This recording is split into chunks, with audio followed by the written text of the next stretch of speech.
Bonjour, c'est Delphine, bienvenue sur ma chaîne consacrée au business en général et à l'immobilier en particulier. Alors aujourd'hui, on va voir comment changer ses habitudes pour réussir.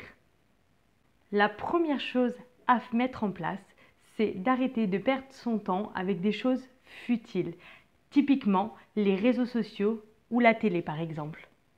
Effectivement, beaucoup de gens ont l'habitude de, dès qu'elles ouvrent les yeux le matin, prendre directement leur smartphone pour aller par exemple sur Facebook ou Instagram.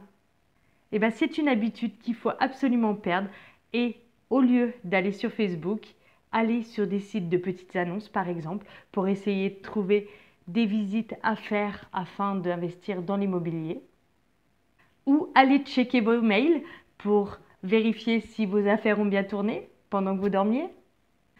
Toutes ces petites choses où on a l'impression que ce n'est rien, mais au final, je vous assure que vous passez énormément de temps, ne serait-ce par jour, dessus. Pour s'en rendre compte, il pourrait être intéressant de pendant une semaine, noter chaque fois que nous y allons, regarder l'heure de début, l'heure de fin. Et je pense qu'à la fin de la semaine, vous serez vraiment étonné de constater le nombre d'heures que vous passez dessus. Essayez de consacrer au moins 1 heure par jour à vous former. Alors avec des livres sur le business ou en regardant des vidéos sur YouTube, comme celle-ci par exemple. Et essayez de vous plonger dans la recherche d'idées de business. Lorsque vous avez trouvé un business, alors il va falloir l'automatiser un maximum. Sinon, c'est une activité qui va être beaucoup trop chronophage. N'oublions pas que si on cherche à être indépendant financièrement, la première chose, c'est pour pouvoir avoir l'esprit tranquille et du temps pour soi. Donc, il faut à tout prix chercher à automatiser au maximum vos ressources. Alors, il faut aussi utiliser les compétences des autres. En effet, on ne peut pas être un expert en tout. Il y a des gens par contre qui ont fait des études pour cela. Les notaires par exemple, les comptables, les avocats. Donc eux ont fait des études pour devenir experts en leur spécialité. Donc c'est très bien, on va se servir d'eux pour pouvoir optimiser notre business. Par exemple, pour votre déclaration d'impôt, au lieu de vous prendre la tête pendant des heures dessus à essayer de trouver des niches fiscales, allez directement voir un comptable fiscaliste qui, lui, saura vous conseiller au mieux de vos intérêts. Alors effectivement, ça coûte un peu d'argent, mais au final, on s'y retrouve.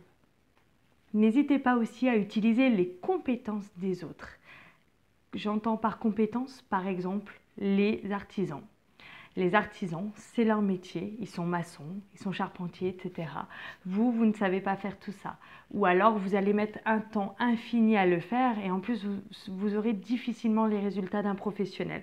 Donc, il vaut mieux payer quelqu'un pour faire les choses correctement plutôt que de passer des heures et des heures et des jours, voire des années à rénover un bien pour au final se retrouver le bec dans l'eau.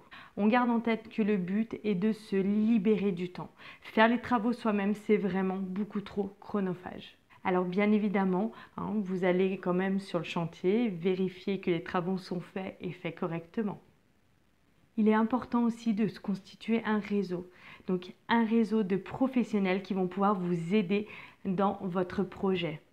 Alors si vous avez par exemple le projet d'investir dans l'immobilier, donc peut-être des agents immobiliers qui vont vous aider à trouver la bonne affaire que vous cherchez, des artisans qui vont être là pour intervenir sur votre chantier et sur qui vous pouvez compter. Alors c'est des investisseurs si effectivement vous souhaitez investir dans l'immobilier, mais si votre but est de devenir entrepreneur, allez directement voir des entrepreneurs qui réussissent et qui pourront vous donner des conseils. Dernière petite astuce, on utilise les effets de levier. Alors, qu'est-ce que c'est les effets de levier?